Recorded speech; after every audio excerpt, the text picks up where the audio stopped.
am thrilled to welcome you to our SQIP Virtual Salon on Cultural Politics and Indigenous Psychology, hosted today by Zhipeng and Maria Medved from the American University of Paris. SQIP is the Society for Qualitative Inquiry in Psychology, and we are a section of APA Division 5, Qualitative and Quantitative Methods. And the virtual salons have been a way for us to build community of qualitative researchers all over the world. If you want to join this community as a member, you can head over to squip.org to learn how to become a member. Also check out registration for our upcoming conference, which will take place in June at Boston College. When Seth, Maria, and I talked about organizing a virtual salon on this topic, I was very excited as it offers a much needed opportunity to explore and discuss together. And I'm happy that we are all here in this virtual room today together. Seth and Maria will introduce our speakers in a moment, but let me briefly mention in Connecticut and in Barbados, where two of our today's speakers work, it is 4 p.m. on Friday. At the University of Waikato in Aotearoa, New Zealand, it is already Saturday at 8 a.m.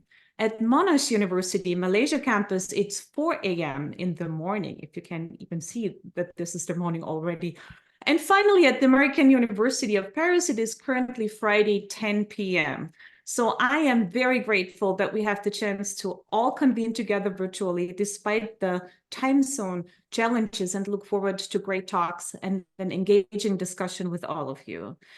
Before we start, I would like to mention some logistics very briefly. Please keep your microphones muted during the conversation and try to hold off on asking questions until the official Q&A portion after all the talks. At that time, you can type your questions in the chat for presenters to respond to, or use the hand raise tool. This session will be recorded and posted on our website. And now I'll turn the mic over to you, Maria and Sid. Thank you, Irene, for having us.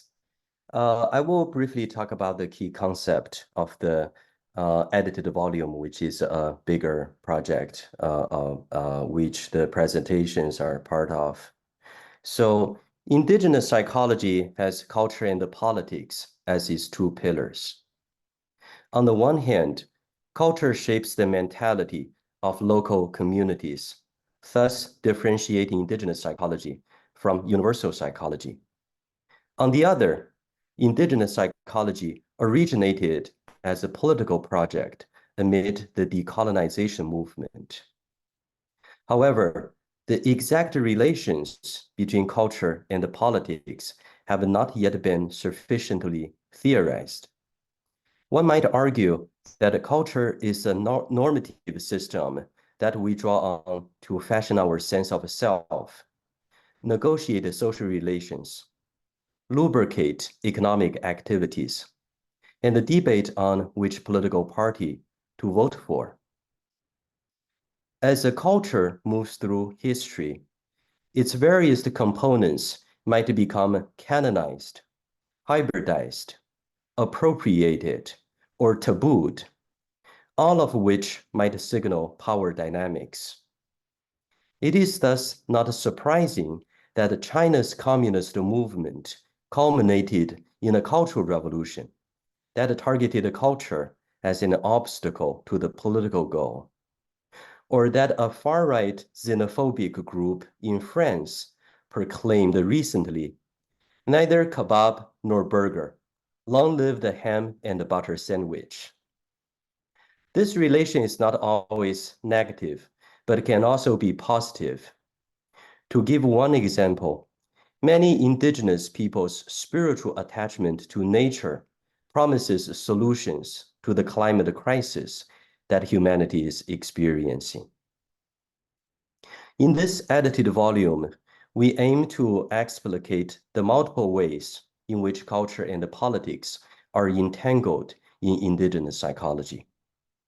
To borrow Nina Glick-Schiller's word, this cultural politics approach enables us to understand the processes through which relations of power are asserted, accepted, contested, or subverted by means of ideas, values, symbols, and daily practices. In our collective investigation, we realize that qualitative inquiry represents an area of creative exploration, sensitivity to culture, and critical reflection. And we are delighted to bring some of our chapters to this wonderful community of scholars. Thanks everyone for being here. Now I pass it on to Maria.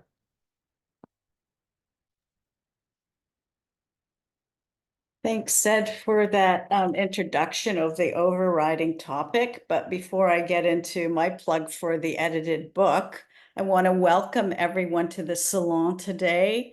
And thank you all for attending, wherever you may be in the world at whatever time it might be. So thank you very much. So I'm Maria Medved. I'm a professor at the American University of Paris in the Department of Psychology, Health, and Gender. And maybe at this point, and Zed has alluded to it, you're maybe wondering, well, how did this slate of presenters come to be? And they're a team of international scholars. And interestingly enough, there's a lot of clinicians and counselors as well involved who are contributing to an edited book tentatively called Cultural Politics in Indigenous Psychology. Zed and I are the co-editors of this book, which will be published by Palgrave Macmillan, and we hope it will be coming out next year. In the volume, we aim to illustrate the multiple ways in which culture and politics are entangled in Indigenous psychology. More specifically, as Zed already noted, the chapters take the lens of cultural politics, a critical interdisciplinary perspective. And the volume will be divided into 4 sections: mechanisms of colonization, tensions and debates in the field, Indigenous resistance, and innovative proposals to move forward. So the authors in the book are global. They're coming from and writing about communities, I think, from all continents, with the exception of Antarctica. And this book, we hope, will enrich the field of Indigenous psychology by bringing these interdisciplinary perspectives. So if this topic interests you, and I hope it does as you're here this evening or this morning or this afternoon, please keep your radar on the field if these topics are interesting to you. So I'd like to shift now to our presentations, which I'm sure eagerly awaiting. Each talk will be about 15 to 20 minutes. And as Irene said, we ask that you hold your questions until the 3 presentations are complete, and then we'll open up the audio to take questions and comments. So we are going to start the presentations with Professors Rashelle Litchmore and Cheryl Cadogan-McClean. So as a short introduction, Rashelle Litchmore is presently an assistant professor of human development at Connecticut College. She obtained her PhD in applied social psychology from the University of Guelph in Canada. She's especially interested in critical psychology, educational policy, and Black and racialized adolescent identities. And her colleague is Cheryl Cadogan-McClean, and she is a lecturer in the Department of Government, Sociology, Social Work, and Psychology at the University of West Indies. She obtained her PhD from Capella University in the US, and she's a certified health and wellness coach as well. Her work focuses on workplace wellness, the cultural factors that influence stress and wellness, as well as ethical decision-making.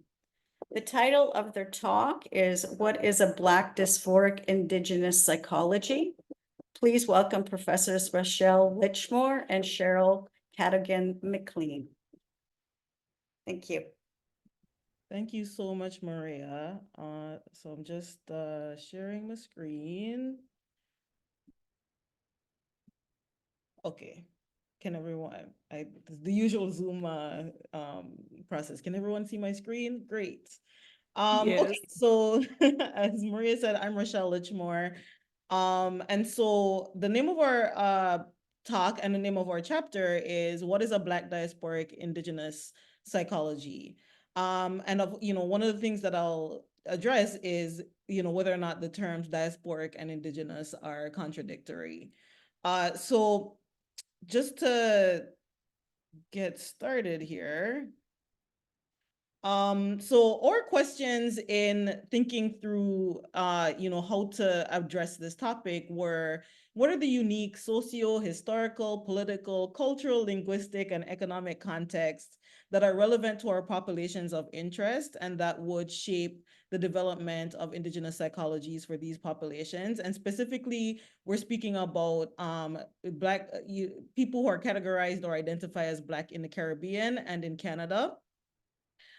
We are looking at how has Euro-American and African-American contexts and psychologies impacted or shaped psychological research and practice with Black populations in Canada and the Caribbean, and what is required of an Indigenous psychology that addresses the shared experiences of Black populations in Canada and the Caribbean, and yet is sensitive to the diversity of these peoples. So we took on a bit of a project here. So before we get into our content, we wanted to just define our terms so we can have some common ground in terms of how we're thinking through this issue. So some traditional definitions of Indigenous psychology involved thinking about developing psychological knowledge that is specific to individual cultures with the eventual goal of a universal psychology. So essentially taking our knowledge of Indigenous populations across the world and pulling it together to understand human behavior, human culture in general. Of course, this is SQIP, so we know that, this is typically not how we like to think about culture in terms of being bounded or being tied to specific geographical locations. And so we're borrowing a conceptualization of critical Indigenous psychology from my colleague Sunil Bhatia in thinking about culture as socially constructed and shaped within specific socio-historical and political contexts. We're also focusing on foregrounding participant voice. So rather than using researcher definitions of culture, or researcher definitions of particular populations or identities, we're looking at foregrounding participants and how they self-identify and how they think about cultures. And then finally, in doing so, avoiding cultural generalizations. So another contested term is the concept of Blackness. So, Canadian researcher Ronaldo Walcott talks about Blackness as a contested label that is never fully settled. So, in our paper, we try to define and yet not define Blackness. So we think about it as being applied to people of African ancestry, primarily, who also have a shared experience of colonization and racial subjugation. So this could be for Black people in the continent of Africa, in the Caribbean, and all around the world. And also thinking about Black and quote unquote brown population. So, the concept of Black and brown is used differently depending on your geographic location. In Canada, it's typically used to refer to South Asian populations. In the US, it's typically used to refer to Hispanic populations. Those are the two contexts that I'm familiar with. And in the Caribbean, in thinking about Caribbean histories of not just enslavement of African people, but also indentured servitude of people from South Asia. Some folks have applied the term Black to those populations as well. For the purposes of our paper, we're thinking primarily about people of African descent, recognizing that within specific research contexts that people might choose to extend that label. But really what we're thinking about is those experiences of colonization and racial subjugation in relation to the racial hierarchies that have put people of African descent as one of the people who are seen as least valuable in the world. And then in terms of the concept of diaspora, we're relying on Paul Gilroy's conceptualization, which is thinking about it as a relational network characteristically produced by forced dispersal and reluctant scattering. And so this includes both, historical dispersal, but also voluntary migration that is happening in the present day, which, we use the term voluntary in the sense that, for those of us who are immigration scholars, we understand migration as happening within a context of push and pull factors. And so typically people choose to leave their countries of ancestry or origin based on, like economic needs, based on, identity needs, and other social factors that might disallow them from thriving in their home countries.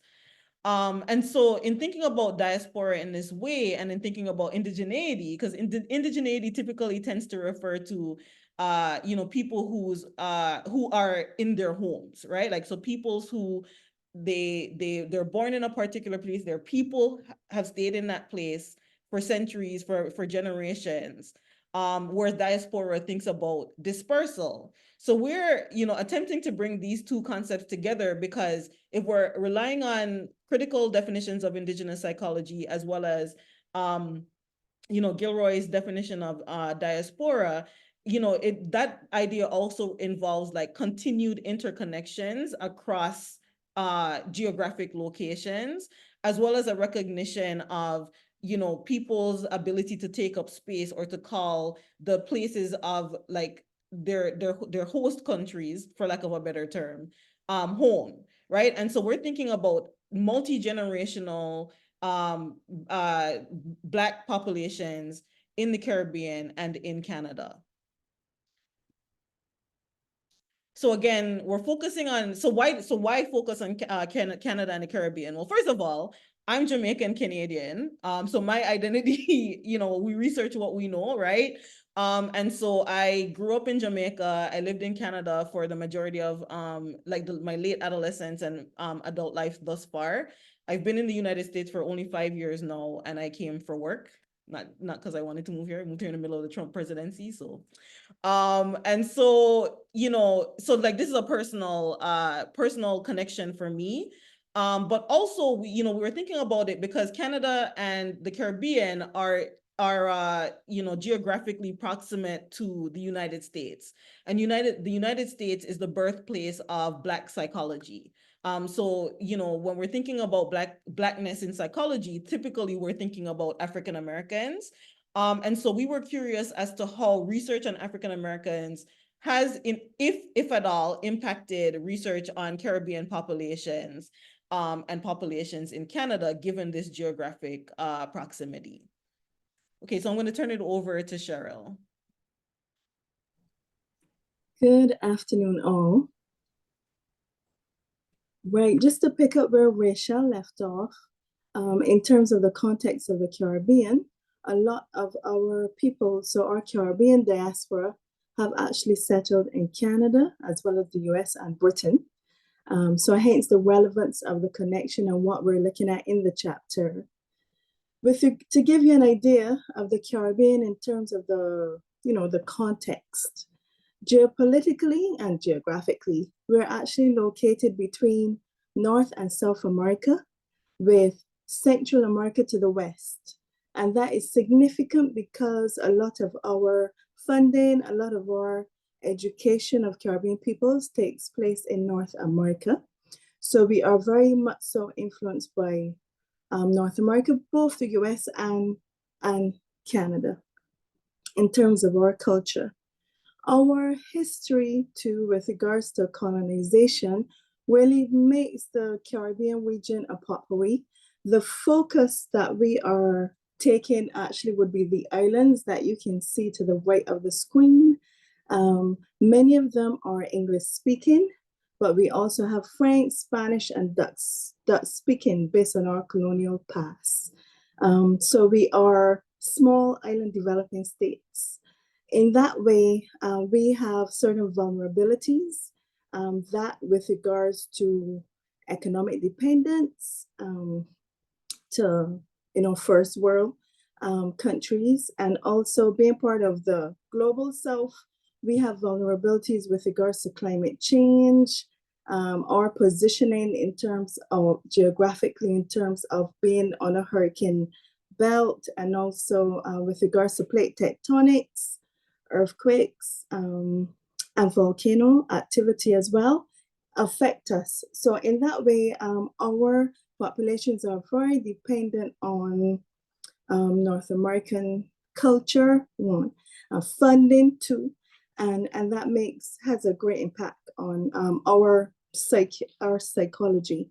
In terms of the physical health outcomes, for example, our diet as a result of colonialism would have resulted in, like high sugar, high salt, certain contents that result in NCDs. And as you would know, NCDs would be an issue globally, an issue for Indigenous populations across the world too. In the Caribbean, we do have a few remaining Indigenous Amerindian groups, but primarily those of African descent from Africa. We do have high instances of NCDs, and that is relevant because to have to focus on healthcare means that there's funding and intention taken away from developing the psychology of Caribbean peoples.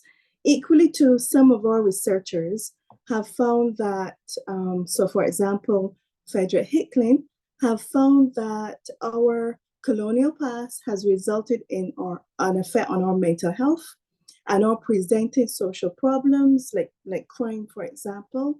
And that is of relevance, though we might have a positivist side to view psychologically in terms of resilience and how that is relevant to Haiti and other members of the Caribbean.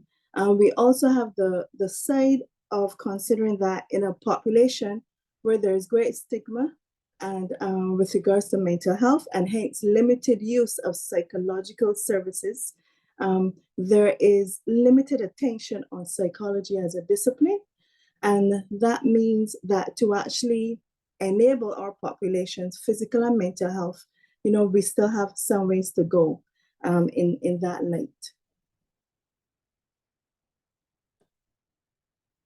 If we turn now to look at the influence of Euro-American and African-American psychologies on the English-speaking Caribbean, we have had, with colonialism and slavery, quite a lot of Caribbean peoples of English-speaking descent going to North America, and we do have, relations with African Americans like in the Carolinas, and because of that, immigration and so forth.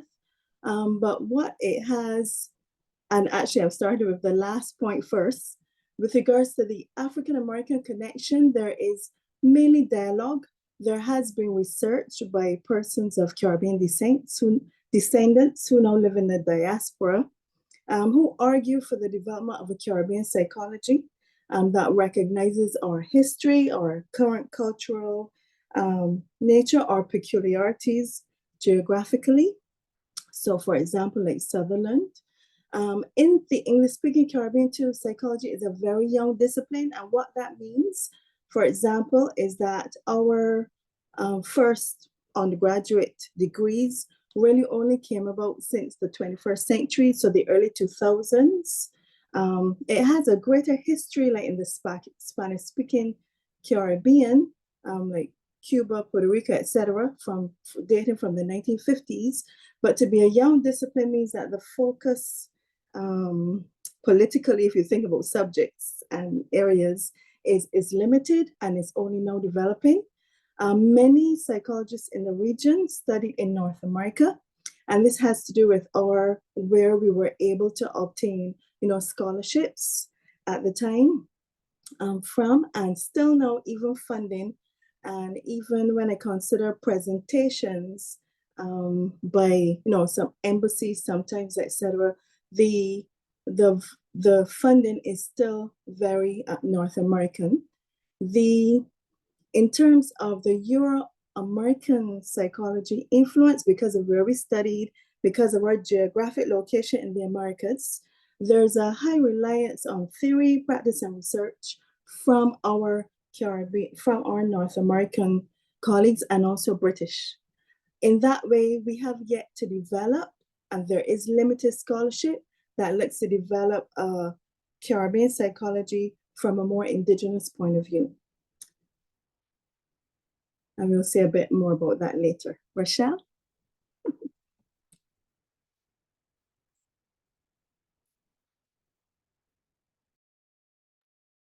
You're still muted, Rashelle. Sorry about that. So Cheryl outlined the histories of, you know, the histories of African populations in the Caribbean, which again include, you know, histories of enslavement and then the diasporic movement of Caribbean folks into Canada, the United States, Britain, etc. And so again, one of those diasporic populations is Black Canadians, and Black Caribbean Canadians in particular. So the Black population in Canada is currently just a tiny 4% of the Canadian population. And so the Black population is comprised of people who are descendants of enslaved Africans, both in Canada as well as from people who either escaped or were emancipated from slavery in the United States. So, you know, Canada's own history of slavery is an important part of this discussion because it's typically not talked about, and it has a direct impact on the experiences that people of Caribbean heritage, Black Caribbean heritage, and Black populations who come to Canada experience. You know, other populations of Black Canadians include Black loyalists and refugees from the American Revolutionary War, and then again, more recent immigrants from the United States, the Caribbean, and the continent of Africa. And so one of the challenges with, you know, Black settlement in Canada is explicitly racist immigration policies that restricted the movement of people from the Caribbean up until the 1960s. And then the folks that were allowed prior to the 1960s were coming in for, like, well, Canada's immigration policy is always about economic development, but they were coming in primarily for labor, so domestic workers, farm workers, etc.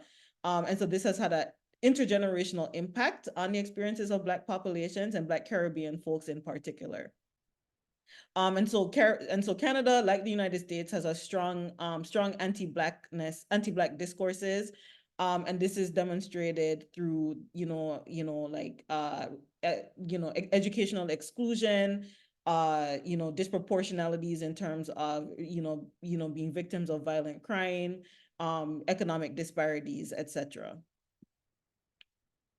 So in thinking about psychological research on Black Canadians, so, you know, it's a relatively small research base compared to that of African Americans. And like the research in Canada, is more likely to incorporate more traditional psychological methods stemming from Euro-American as well as African American traditions. So, you know, earlier studies on Black Canadians would adopt measurement scales from African Americans in terms of like racial identity, for example, and measuring the impact of racial identity on psychological outcomes as well. And so like the use of measurement scales, even though they're using scales that were developed for African American populations, it's still like, prioritize the Western conceptualization of personhood, which highlights an individual as being separate from their sociocultural context. And in doing so, you know, researchers also has more likely focused on the aggregate experiences of Black Canadians. So not necessarily looking at the experiences of people of Caribbean descent, African descent, etc. But, you know, in terms of like thinking about like processes of racialization and how that impacts Black populations writ large. And there's value to that work because that is a part of the experience of, being Black in Canada, is that how people read you impacts your experiences. But, I'm also interested in how like the, cultural understandings also are integral to folks' experiences. And that's going to look different for folks who are immigrating from the continent of Africa, whose immediate ancestors are from the continent of Africa, versus folks whose immediate ancestors are from the Caribbean region. And so we found a few studies that were like really, really groundbreaking or really integral to how how we would like to see an Indigenous psychology, a Black diasporic Indigenous psychology develop. And so these approaches, you integrated, for example, Black feminist research, so thinking about intersectionality in a more fluid way versus just adopting a measurement scale from African Americans. This research integrated decolonial approaches and also more traditional, if you want to say, approaches of through postmodernism or post-structuralism, such as discursive psychology. So this is work, for example, that I've done. But the point is that all of this work was attempting to examine, context rather than extracting context, and to, consider explicitly how immigration and how multi-generational experiences impact present day people that identify as being from the Caribbean. Cheryl, I'll turn that back over to you. We're almost done. Right. So what does a Black diaspora Indigenous psychology look like? Here are some of our thoughts. For sure, the need to start with dialogue and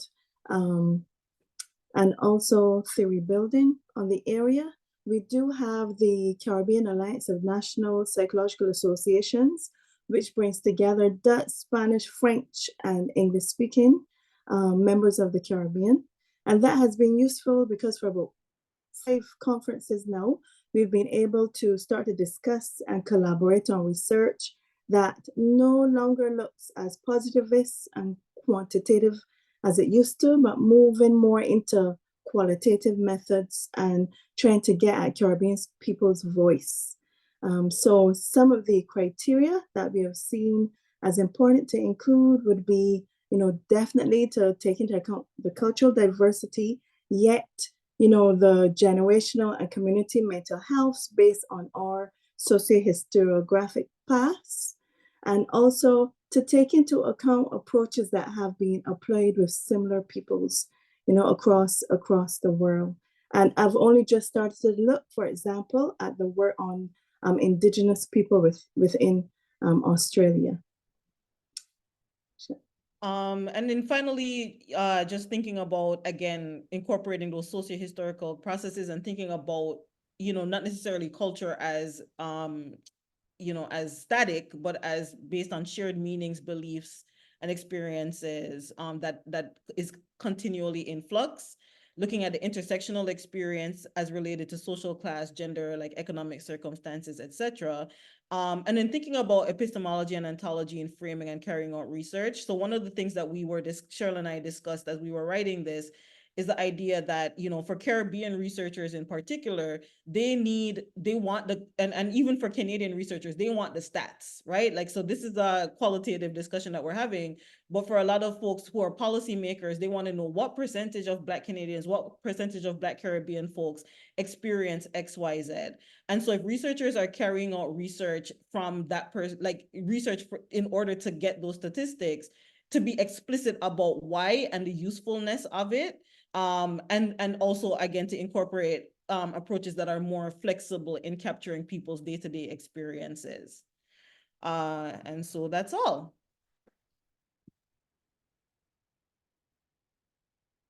Well, thank you very much, Rashelle and Cheryl, for your great presentation. Next, I have the honor to introduce Dr. Logan Hamley.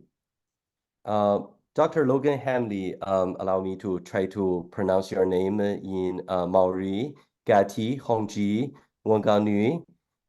He is a lecturer at the University of Waikato in New Zealand.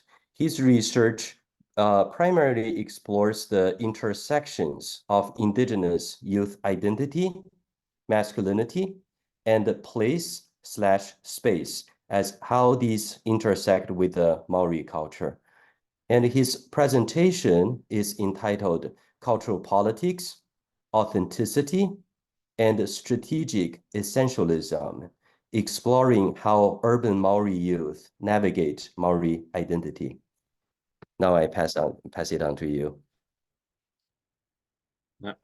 Thank you, Zed. Warm Pacific greetings, everyone. if you would all, if you wouldn't mind me speaking in my Indigenous language, I'd like to kind of open the space for us and just kind of situate myself a little bit. No reira, tēnā koutou katoa, nei rā te mihi mai o hā kia koutou katoa. A koa kihea koe, a koa ko ai koe. Nau mai whakatau mai rā, hei rea hau ngō Ngāti Rangi ngō Wanganui e tāo tuku pāpā. I tāo tuku māma no Ingaranimi Pōtirana a hau, ko Logan Hamley tōku ingoa. So, welcome everyone. Thank you so much for joining us. The purpose of that brief introduction is really just to situate myself as an Indigenous person, as someone who's Māori, as someone who belongs to two nations in relation to Māori communities. So in terms of an Indigenous perspective, we situate ourselves in relation to place. So for those of you who've seen Lord of the Rings, that feels a bit like a dated reference nowadays, but if you're familiar with Mordor in terms of the films, that was actually filmed at the mountain that my family connect to, which is in our country called Ruapehu. And then I also belong to a river called the Wanganui River, which is where one of our nations, or my nations, takes our name from. So if you're familiar with New Zealand, my nations are kind of there's the North Island and the South Island. The central part of the North Island are down along the west coast following the river. Those are where my nations are. But in terms of who I am, I'm a brother, a son, an uncle, and a willing lecturer in a kind of colonial university, and many other things to many other people. But these are some of the people who have come with me through my journey through psychology. And so I wanted to acknowledge them and bring them with me today. And also acknowledge the land I'm on. I'm currently situated in Auckland, which has various nations, but in my specific suburb is Ngāti Whātua Ōrākei, so I want to acknowledge them as well as part of opening my presentation, which is really interested in exploring some of the nuances of urban Indigenous identity, thinking about a lot of the similar discussions that Rashelle and Cheryl were discussing in relation to kind of Black, Caribbean, and Canadian identity, thinking about how do you be Indigenous on land that you don't belong to, and thinking through those complexities and what does that look like for young people today. So situating this talk in relation to the socio-historical context, obviously I'm in New Zealand, and one of the words for New Zealand that existed before colonialism was Aotearoa, which refers to the land of the long white cloud. So with the arrival of Māori communities roughly 1,000 years ago, there's a story that proclaims there was a sighting of a large white cloud, which indicated land. So if any of you are familiar with the Pacific Ocean, the world's largest ocean, Pacific communities have sailed and navigated those waters for thousands of years. And New Zealand was one of the last to be found because it doesn't follow the same routes the trade winds, but it's one of the largest land masses that you can find in the Pacific. And so they would use the stars to travel throughout the evening and then found the space that had this long white cloud. So that's where Aotearoa comes from. And so over 1,000 years, like many other Indigenous communities, various nations were created over time in relation to particular spaces. But we all, with the influence of colonialism at the start of the 19th century, adopted the term Māori to refer to us as a collective. And Māori really just means normal. So we use that way of delineating or demarcating those who were here prior to the influence of colonization as people who are normal, as opposed to Pākehā, which is the term in our language for New Zealand Europeans. So like many other nations that have been affected by colonialism, Europeans brought particular ideas about who we as Māori were. And many of those are probably very familiar to you in relation to the ideas of the noble savage, ideas about intellectual inferiority, savagery, kind of a primitive culture and technologies in relation to whiteness. And so those ideas, those ideologies enabled the colonial project in Aotearoa, and that it was seen that Māori were not sufficiently capable or advanced or civilized enough to have control of our lands. And so those lands were seized through force, through genocide, through imperialism by mainly British communities in the late 19th century. And so today, Māori are roughly 16% of the population in New Zealand. New Zealand Europeans are roughly 70 to 80%, and there are increasingly large diaspora communities, particularly other Pacific nations, as well as increasingly people from Asia, especially kind of East and South Asia. So one of the main factors that shaped Māori identity today was the rapid urbanization of Māori communities in the 20th century. So historically, Māori, as you can see from this map of all the different nations, were far-flung across the whole of Aotearoa. But increasingly through those push and pull factors that Rashelle and Cheryl were identifying, there was a motivation to move into the cities. So there was one of the fastest urbanizations of any kind of community recorded, where in a space of 50 years, we went from roughly 85% of Māori living in rural context to 85% of Māori living in urban context. And now it's close to 90% of Māori who live in urban spaces.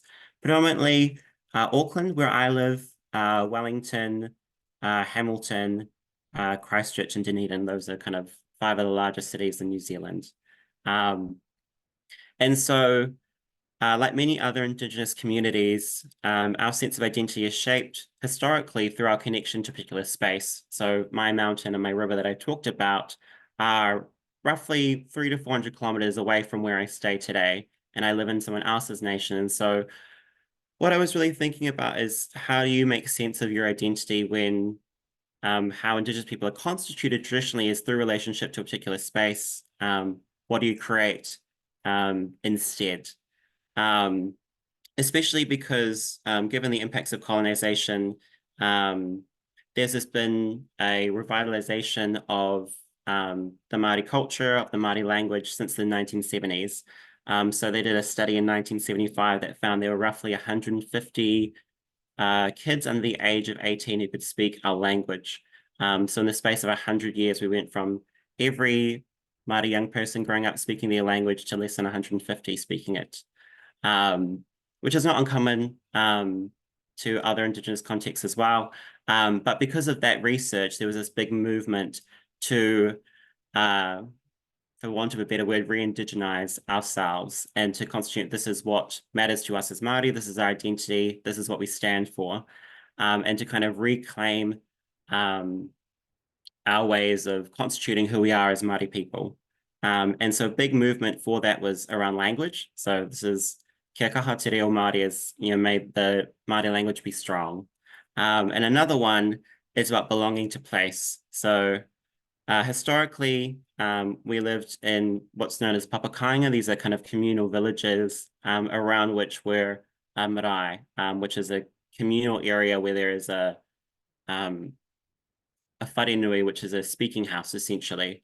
So this is the marae that I belong to. Because it's right by the mountains, we get snow. Snows are very common in New Zealand, so I feel pretty proud of that.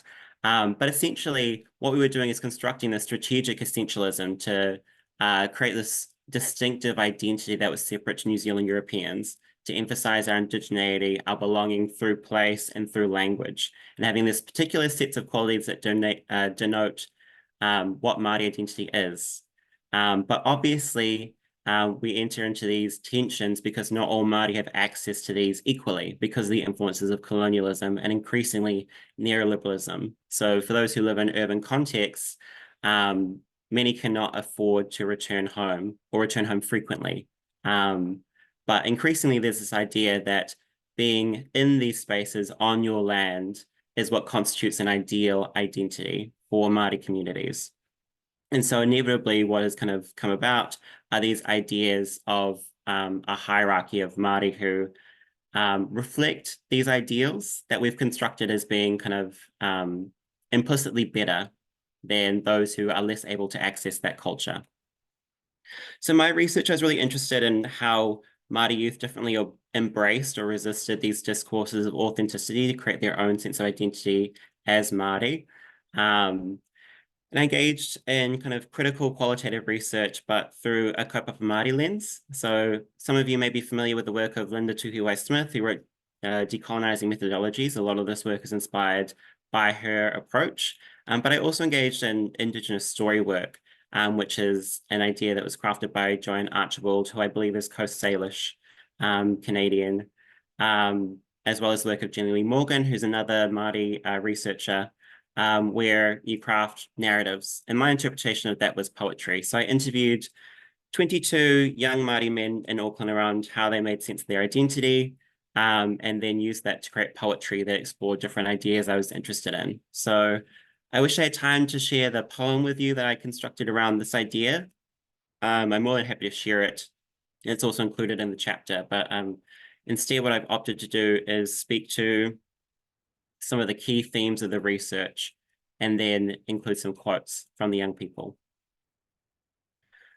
So in relation to the analysis, one of the big ideas that I discuss in the manuscript is this idea of the box, and the box being a metaphor that a young person spoke to around these are the characteristics or qualities that constitute an ideal Māori culture or identity, and that this can be very limiting. But what the box does is it creates this hierarchy. And amongst young people, there's this language of plastic. So growing up at high school, you'll often hear people being called plastic Māori, or I've also heard it for other kind of minoritized communities as well. So being plastic Asian or plastic Pacific. And this is a term that's therefore used to denote someone who's not authentic, who's less Māori than the speaker interprets that they should be. So I have this quote from someone that I've called Machu. This is anonymized, where I asked, have you ever been called plastic or anything like that by someone? And Machu says, yes, only by other Māori. And then what is it like when someone calls you plastic? On one side of the hand, it's embarrassing, but then on the other side, who are you to say that? Like, you can't speak it, you can't judge me. What are you? And so thinking around these ideas, I was really interested in the process of lateral violence, and how this term plastic creates this kind of upper class and lower class identity, and that some people are able to enact describing others as plastic to assume kind of moral superiority in relation to others. And that might even function in a way to secure their own identity, and that Machu also would use the label plastic for others, and that would enable him to feel more secure in relation to others because he had others who were less Māori, less authentic than he was.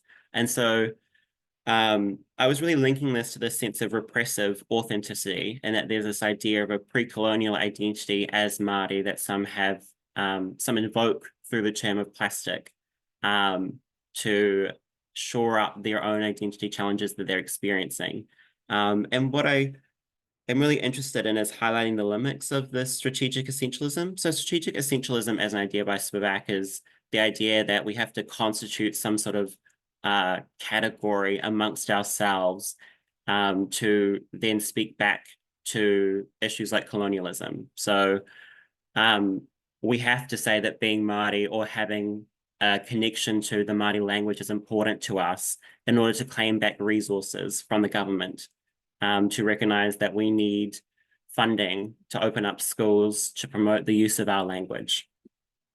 But what I argue is that we've lost the strategic element and that it's just become essentialism. And that now we have all these young people who, rather than recognizing that we understand the complexities of language use and how it's reproduced amongst our communities, and that there are some who haven't had access to that through no fault of their own, it instead becomes a tool to be you're plastic, I'm less plastic, and therefore more Māori than you are. And obviously that's quite a crass explanation of it, but I was really interested in how the term plastic gets taken up and adopted by young people, and thinking about how do we have alternative conversations about identity that don't engage in lateral violence against one another. Increasingly, one of the other ideas I was really interested in through engaging with young people was this idea of reconnection. So reconnection simply being a sense of, I recognize that I don't have access to elements of culture that I know matter to other Māori, and I want access to that. There's this big discourse of reconnection or re-indigenization as this kind of return to a pre-colonial identity. And this idea that plastic Māori should desire reconnection, and that is what will cure you of the ills of being seen as less Māori. And there's almost a sort of compulsion, and that you're being made to prove your identity through engaging in particular ways of being or moving through the world. So I had this example from a student I called Atsuma, and we have this practice called kapahaka. It's kind of a traditional form of dance and expression. And the year before, he had opted to do cricket as a sport as opposed to kapahaka because he was a really talented cricketer, and the two sports clashed. So he had to choose one or the other and chose cricket. And so therefore, throughout that entire year, he was called plastic. And so the next year, he decided he should take kapahaka, and this was his explanation. This year, I felt like I needed to redeem myself because everyone calls me silver tongue or just like a plastic Māori. And so I tried proving them wrong by doing kapahaka this year. And yeah, I hope that changes views. So we have this sense of, I must do this because of how others perceive me, as opposed to I want to practice this culture, this cultural expression because it makes me feel connected or grounded or centered as a person. And so I'm really wary of some of the discourses that exist in New Zealand at the moment around reconnection, and that often you'll hear, oh, if you just go back home, then, you'll figure out yourself, or, you'll be able to do X, Y, and Z. And that is what will make you a kind of a better person. And that often it takes a stance of Māori in urban contexts, because they don't have access to traditional cultural expressions, they're less than. They're framed through this deficit of being pathologized or being pitied. And this really undermines the narrative that Māori are diverse, or that, cultures and communities have diverse ways of being and moving through the world, which is another discourse that increasingly scholars are trying to reproduce. So we have research that says Māori are diverse, Māori have diverse needs, and therefore we need diverse solutions, but simultaneously have research that says the answer is reconnection to culture. And I see these two discourses as being in conflict. And so how do we recognize that some people may desire engaging with traditional elements of culture, and how can we resource and support that, while also not engaging in compulsion or coercion or having this as the only way of being Māori in the world. And because I really see this as the individualization of coloniality, and that people must individually expend effort, time, and money in order to be seen as a true, a real, or authentic Māori person. So obviously, there's this really careful dance I do throughout the manuscript around recognizing that reconnection, decolonization, however you want to frame it, is an important topic and something that we should resource and engage with and support. But also we need to be mindful about the ways in which we discuss it and engage with it, because otherwise what we risk is marginalizing a whole swathe of Māori youth who can't, or necessarily don't even want to engage in that way in the world, and then face consequences because of how they move through the world in other ways. So in terms of my conclusions that I'm thinking about in relation to the manuscript is, how do we create different narratives about Indigenous identity that don't foreclose other ways of being in the world? And I really loved one of my quotes from this young person who said, there are these deeper ways of being Māori, because I think a lot of the box that I talked about earlier is kind of more tangible ways of being Māori, and that a language that's not English is very different or less familiar to this place, or kapahaka that has particular material objects that people see.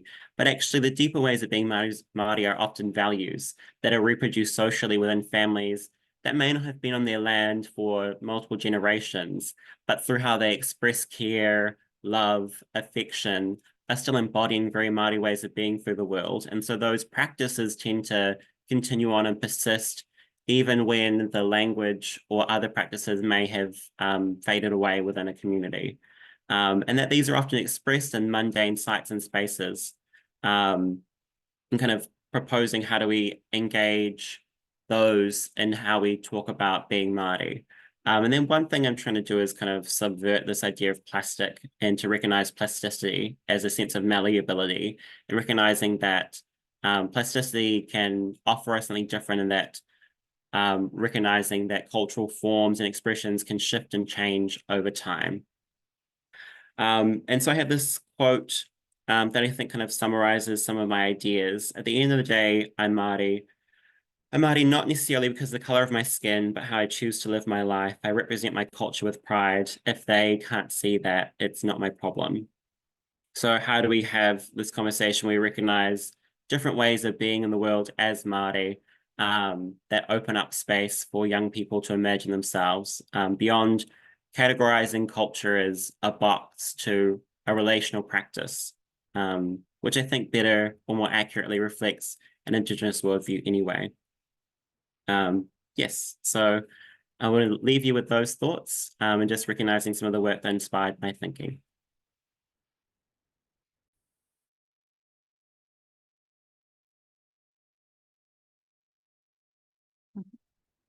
Great, thank you very much, Logan. I can attest to the power of the poem because I'm reading your chapter right now as we speak. So definitely it's worth reading. It's very powerful. So last but not least, I'd like to introduce Rashelle Ting. She is currently working at in the psychology department at Monash University at the Malaysian campus. She obtained her PhD in clinical psychology from the Fuller Graduate School in the US. And she's worked as an academic and as a clinician in various countries, including China, the US, and Malaysia. She's published in Chinese and English outlets. And the title of her talk is Indigenous Psychology for the Indigenous People of Malaysia. Please welcome Professor Rashelle Ting. Hello, I hope you are able to see my screens as I'm trying to enlarge it.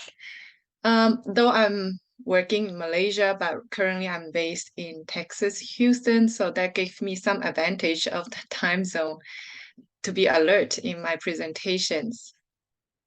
I can't see myself while I'm enlarging, amplifying the Zoom, so I hope you are able to see my screen while I talk.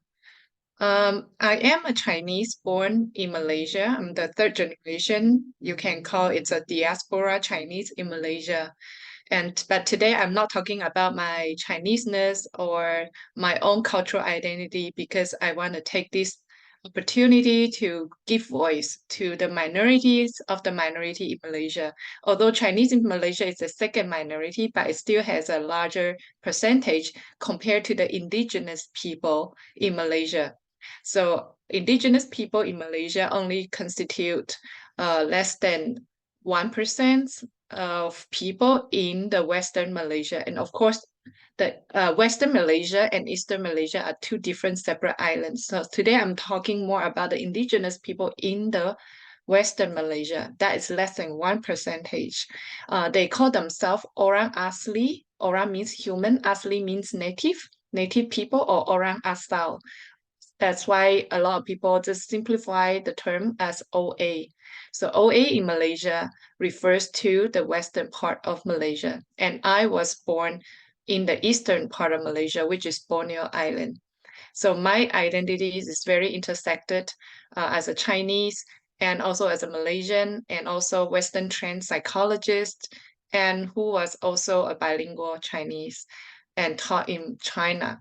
So with that complexity of my identity, I am talking about how, as an outsider, a researcher can study Indigenous psychology for another group by giving them voices, by entering the worldview, by entering the field sites, by being ethical and also respectful when we do this kind of research. So I call my research as an anthropological psychology approach through the Indigenous psychology, decolonial psychology framework. So I will mainly talk about 5 different points of my research projects. So this kind of research protocols have been applied to different minority groups in China and Malaysia. So the Orang Asli in Malaysia is only one specific project that we apply this research protocol to. First, I'll share with you my fieldwork and through a lot of ethnographic data. And second, I will talk about how do we collect the data in a culturally sensitive and responsive way. Third, I'll talk about my own reflections with the research team. Fourth, I will talk about how we can use visual aid with the community member during the debriefing to make sure that we interpret the result in an accurate way. Lastly, I will talk about how do we disseminate the finding to outsiders, to the stakeholders, to amplify the findings and translate the findings for policy change. And I also encourage international collaborations, either within the region or Asia Pacific or even outside, so that together we can make a larger collective voice to advocate for the political minority group. So this is one of the groups that I talk about also in the book chapter. In the book chapter, we also talk about another group, which is the migrant workers from Indonesia. But today I only focus on one group because of time. So my quest started when I moved back from US and moved back from China after working in a very hegemonial, homogeneous society. And moving back to Malaysia, my own minority identity is being evoked and awake. And I asked myself, who are the suffering groups in Malaysia? Because previously I was studying the suffering of Chinese in the US, suffering of the people in China. So now I want to know who are suffering in Malaysia. And that brought me to the indigenous people in Malaysia. They are the strangers in their own land. So this picture showcases the landscape taken from the bird eye view, meaning the major suffering events is still happening while their land is being eroded. As you can see, the deforestation is still happening in many remote inland area of Malaysia. And we started from one tribe, which is called Termia. Termia is the second largest tribe among the Semang group in Malaysia. So you can see the number of populations, it's rather small compared to, Māori in New Zealand or other type of groups. They are small because they are facing a lot of challenges, even survival challenges. And the left side on the screen is the map of the Western Malaysia. In Malaysia, there are about 18 tribes of indigenous people. Termia usually reside on the northern side next to the border of Thailand. And they are still, most of them are still inheriting the traditional way of living. As you can see, the houses are made of huts and they're still working as what we say hunter-gatherer. Most of them are gatherer. They gather foods from the jungles. So jungle is the source of survival for them. And they prefer actually to stay in the jungle for many, many reasons. And their genes can be dated up to 2,000 to 5,000 years, mean they are the first persons, the native of this land, the Malay land, before even Malaysia claimed independence from colonizations. So Malay's land has been this peninsula land has been colonized by British, before by Dutch, and also by Japanese. So the Orang actually, they have seen all the colonizer coming to their land. So they say they have seen the whites, the Japanese, even the Malays armies coming to their jungles, and the Chinese communists hiding in their jungle, trying to intrude their lands. So that is the sad part of our own people who are actually truly Malaysians, but they never have the title to their lands. So that is still an ongoing struggle. So for us to enter and to be friended with them, we have to adopt the fieldwork of cultural immersions. And it started since 5 years, 6 years ago. And we had done multiple trips throughout the years. And then we took ethnographic data and then we draw our own map, because if you Google the map of Ulu Perak, it doesn't show up with details. But even satellites doesn't capture the local transportation detail, the road, the accessibilities. So our team go in, after a few trips, we draw our own maps with accessibilities by river or by four-wheel drive or by bike. And we try to map out what are the different religious community in this, what we say in this post. It's called post-Khmer because it was a settlement that set out during the British colonizations. All the Termia were resettled in this post. And there are multiple posts around that too. So after we are familiarized with them, then we start our data collection through interviews, focus group with the leaders, religious leader or cultural leaders. Then only after that, we conduct our qualitative survey and qualitative codings. Later on, I will show the result of our qualitative analysis. So one thing that we had to face is the ethics. How do we go in without being an intrusion? How do we go in to gain trust? And also, how do we fully be aware of their language and also their cultural customs? So it takes a lot of trips and also some tries and errors, even making mistakes, asking for forgiveness from the community, and eventually to be given a native name by them. That means their acceptance towards us. Me and my research students, we were given Termia names in flowers, in plants. So that's how we know that it's time for us to move on with the formal study. And the picture here show you the major threats of safety is the elephants. There are still wild elephants rampant in the area. So one of the major ethics is that I, as a PI, principal investigator, I had to be very aware of the safety of my own research team when we go in, because even until this year, there are still people being killed by wild elephants in the areas.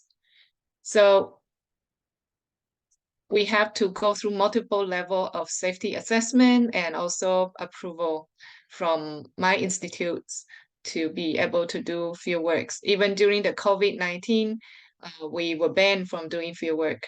So another thing that faced a lot of hurdles for a lot of researchers to go in, outsiders to go in, is that they don't know how to reward our participants. Sometimes I have seen some other researchers just give money, cash to the participants. But then for us, we use token appreciations to know what they want, what they need in the wildlife, in the jungles, what will help them in hunting while they are doing farming. So we do all this little shopping list every time when we go in. So this is another ethical consideration. So we give them mask. On the left side, you can see we give them mask during COVID-19 as the tokens through fundraising. And this is again, the landscape and also the reality of our fieldwork. And then I was driving a four-wheel drive. We rent the cars in order to get in. And there is most of them are off-road conditions. the road was opened by timberland, and an easier way is by boat. But by boat, that takes extra hours to go in, and also the boat doesn't have any cover. When it rains, it rains. So sometimes we go in by boat. When the water rises, then the road is not accessible during the monsoon season.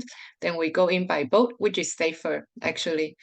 And after we reach there, we have to go into the remote villages. The villages usually are not accessible even by four-wheel drive or by boat. Then we go by motorbike. And these are the local cultural informants.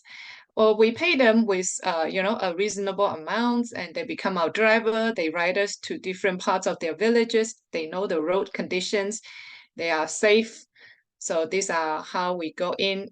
Sometimes if the road is too muddy, we walk miles. So this is our cultural immersions.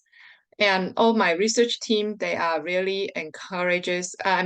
They're really courageous, and I'm very encouraged by them, by the spirits of risk-taking and adventurous, and also being very open-minded. So they were trained to be open-minded to join and participate in the religious rituals of the locals. And this is one of the major ritual they call Sewang. Sewang is a ceremony where they do healings and praying and blessings. So we try to participate in the healing rituals orchestrated by the religious leader. And then the girls all have to dress up with the wildflowers. And then after the participation of multiple different ceremonies, even the funerals we participated and observed, then we conduct interviews. And basically, there's not much of resistance when we say we want to hear your story of sufferings so that we can write it in paper and document it anonymously so more people can hear about your suffering events. So this is how we do interviews at home. We do home visit one by one, and then we divide it into teams. As you can see, my research assistants are usually sitting, and that's also another important gesture. So to get accepted and to be respectful is we sit down when we talk, and then we ask permission for audio recording and also photo takings. And basically throughout that 5 years, we interviewed 101 orang asli from different religious group. And these papers have already been published by my PhD students. And you can find it. There are 3 publications attached to these stories, to these studies too. Because of time, I'm skipping our results, but we do basically consensus qualitative codings to find out what are their suffering events and how they attribute their suffering events. What are the different explanations to different religious groups and how they seek help to cope with their suffering events. We code them by themes and sub-themes, and we do theoretical mapping lastly, and we also quantify the transcripts using the word counts, psycholinguistic word counts software.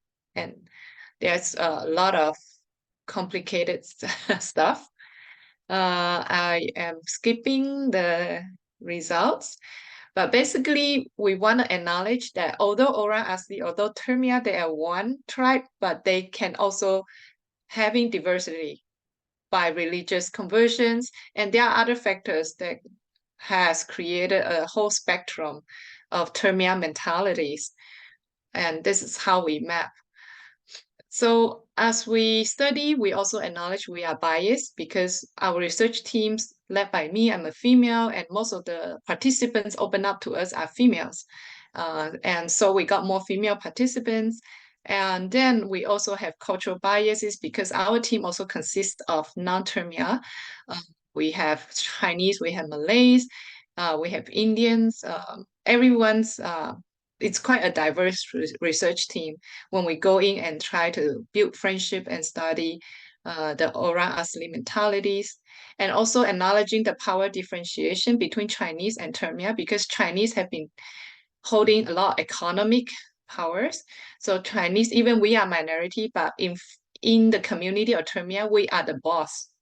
They call it taoge in the Chinese word, meaning that only Chinese boss will come and collect the rubber they tapped.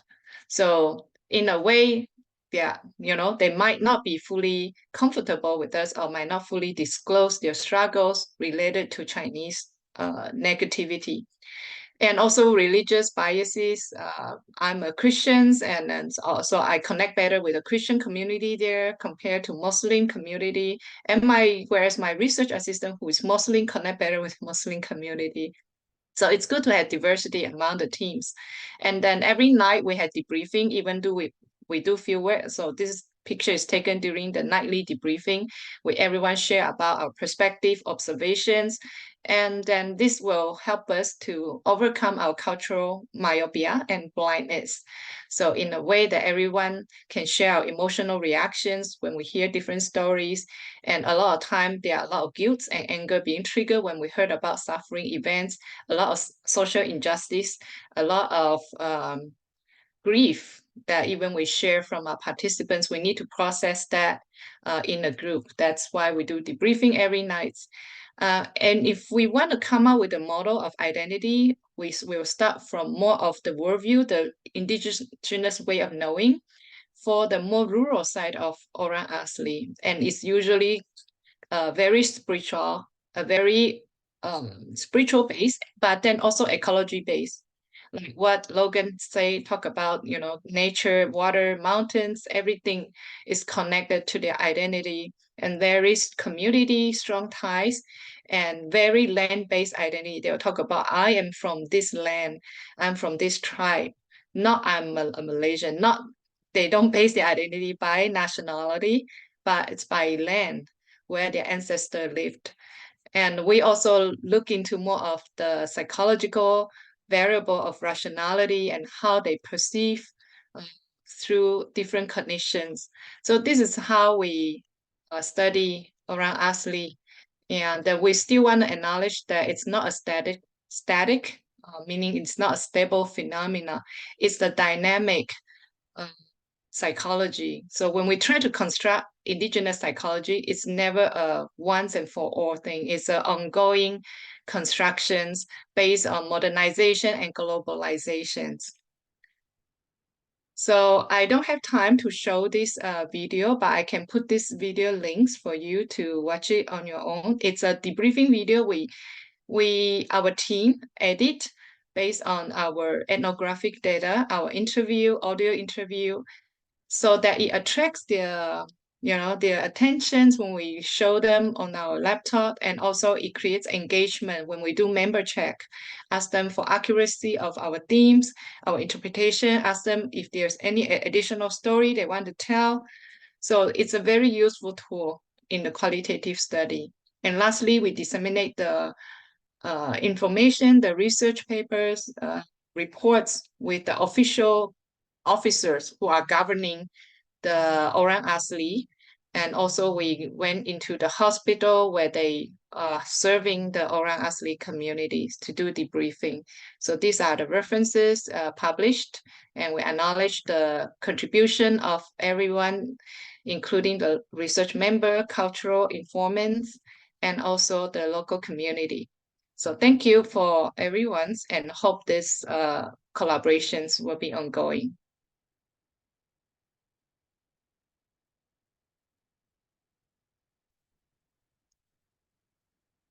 Great, thank you very much, Rachel, for a fascinating talk. I'd like to open up the floor to comments, or I think Irene just sent a little prompt saying you could put any questions in the chat as well. If you have any questions or anything you'd like to ask the speakers about.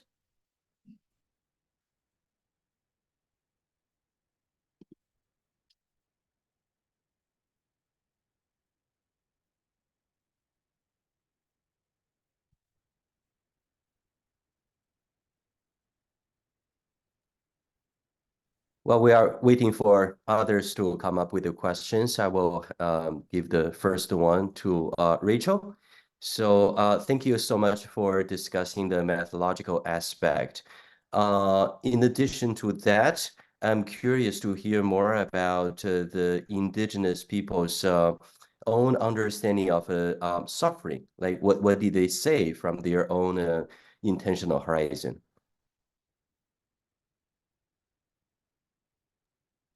Okay, yeah, it's in one of the slides. Sorry, I just put up the link to my video. I make it accessible for 24 hours for the audiences here. In the video, you can also see that what they say are the major suffering events they have is the deforestations, meaning their homeland has been destroyed, and it's really heartbreaking. And some more active orang asli, they will set up a barricade to prevent the illegal logging company coming in or illegal miners. But the barricades have been torn down. And the officers, the governments are not really empowering them to do that because of all the corruptions behind the scenes between the businessmen who needs the resources and the state governments. And because there's no entitled land, meaning the land is not being gazetted, so there's no right for them to really set up a barricade to say this is my land. And a lot of time, the indigenous people, they don't leave their land by map. For them, it's by memory, this mountain and this stone, this rock, these trees. So it's hard for them to map their lands. And sometimes our modern or neoliberal way of talking about land right is by map. And this is not friendly for them. So there is still a lot of dispute and controversies about, where to draw the border of land. For me, this is still ongoing, and there are more representatives voicing out their concerns. But because the number is very small, and then it depends on Malaysia's who is in power, whether they are being well represented in the parliament or government, that's another issue. So for us, when we coded, the major suffering event is very much ecological grief and also social political sufferings.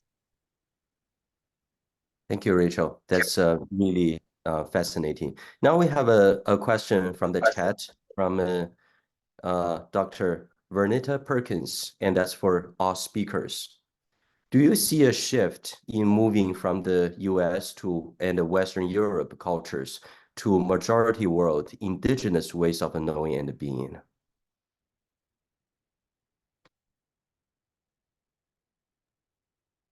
I could jump in on that. I think my quick answer would be I don't think it's easy to I guess dichotomize Western, quote unquote Western ways with indigenous ways of being because of our histories. I think all three of us talked about colonization in particular. And I know that for both Black Canadian and Black Caribbean populations, our histories are so complex that it's kind of impossible to separate like what is Western and what is, quote unquote indigenous. And when we're thinking about indigenous, is it indigenous to the Caribbean? Is it indigenous to the African continent? Is it indigenous to England? Is it, you know what I mean? So I think what we're seeing is more and more, and this has been a decades-long process or even a centuries-long process, is like cultural hybridization. And so again, I think in terms of like a push towards legitimizing indigenous knowledges, I think that's rising, like that people are putting more emphasis, like are actively trying to move away from quote unquote Western ways of being. But to Logan's point, like in thinking, and I turn it over to Logan to think more about this, but I think what he's finding with his participants in that, like, instead of it being strategic essentialism versus in it actually being just essentialism, is that I think we are getting caught up in trying to reclaim a past that we don't actually have. Like, it's very difficult to have access to, instead of just looking at, everything is really complex and hybrid at this point in history. So how do we just push back against power in particular, versus defining power as solely associated, or culture as associated, like a specific culture as associating with power, Western culture in particular, as being hegemonic when we ourselves are like a part of Western culture, at least again speaking from Black Caribbean and Black Canadian populations. Yeah, I fully agree with Rashelle. I think I think there's movement in terms of like recognizing like historically there's been like this onto-epistemological hierarchy that exists in kind of Western academia. And so there is increasingly space for different approaches or ways of being, understanding the world within kind of those standards or like metrics in relation to journals or courses. But it's, you know, thinking as an example, tangibly, kaupapa Māori research, yes, there's a element around providing Māori ways of knowing and being is central to the research process, but also the other element of that is kind of critical theory, which is inherently connected to the kind of Western knowledge production, you know, whether that is kind of thinking about Fanon or Foucault or, you know, Freire, like all of those thinkers that have influenced and shaped our own understanding of the world. And so it's always in relation to other spaces. It's not separate in this kind of box away from everything else.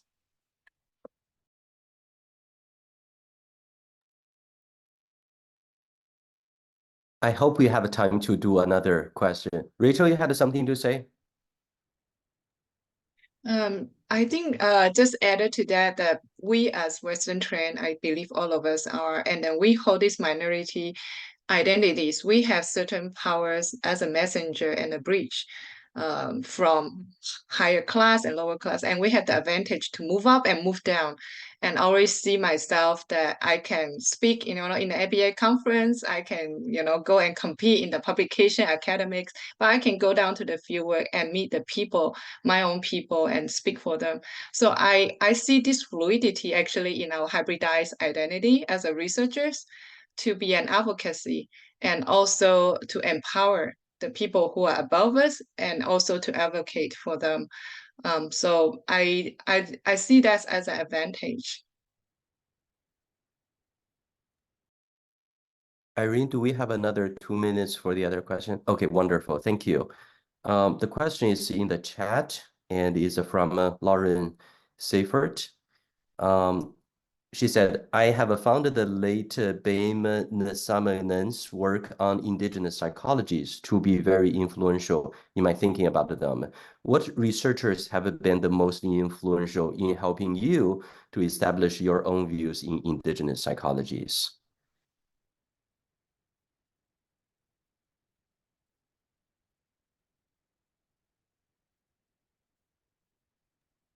I can quickly answer.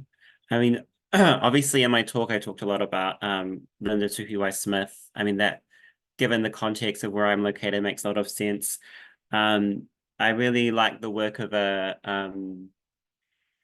Barnabin and kind of Black scholar Teresia Tiaiwa. Her thinking around kind of diasporic indigeneity was really influential to my own thinking. I really like Professor Pat Dudgeon. She's an Aboriginal scholar in Australia. And then, yeah, Joanne Archibald in a Canadian context. But yeah, just any scholar who thinks critically and engages with kind of ideas in really nuanced ways is one that I'm typically really appreciative of. And I really love, learning about different contexts.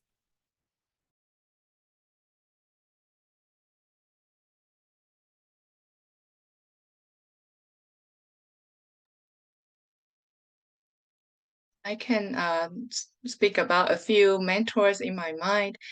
Some are still alive, some already passed away. As I start to find my identity as a Chinese, I read a lot about Yang Guoshu from Taiwan, belated Professor Yang.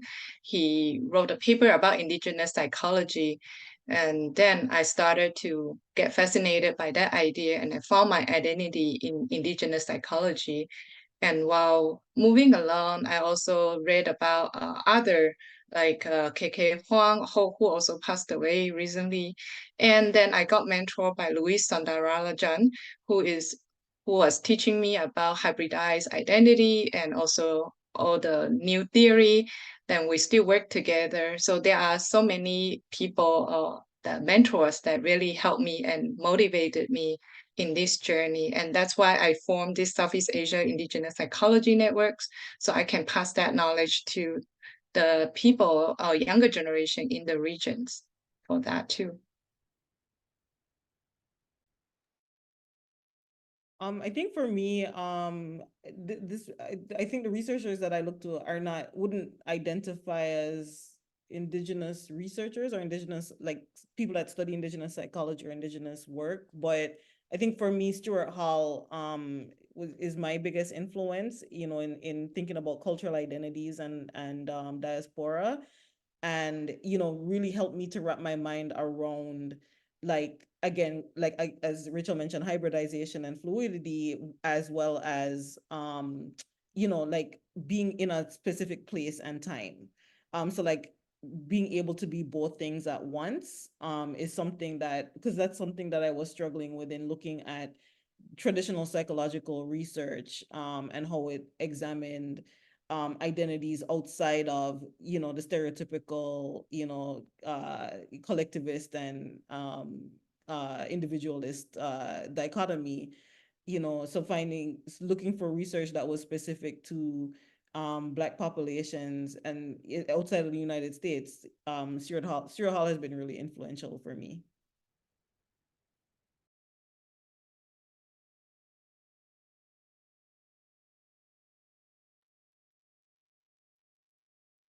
Thank you, everyone, for the great presentation and the discussion. Irene, do you want to wrap up? Do you have anything to say? Thank you so much, all of you, for sharing your insights and work. And thank you all once again for being part of this event today. I hope we can continue our discussions in various forms, including our upcoming SQIP 2024 conference, June 14 to 16. Thanks again to all, and have a wonderful weekend. Thank you, everybody. Thanks, everyone. Thank you. Bye-bye. Good day.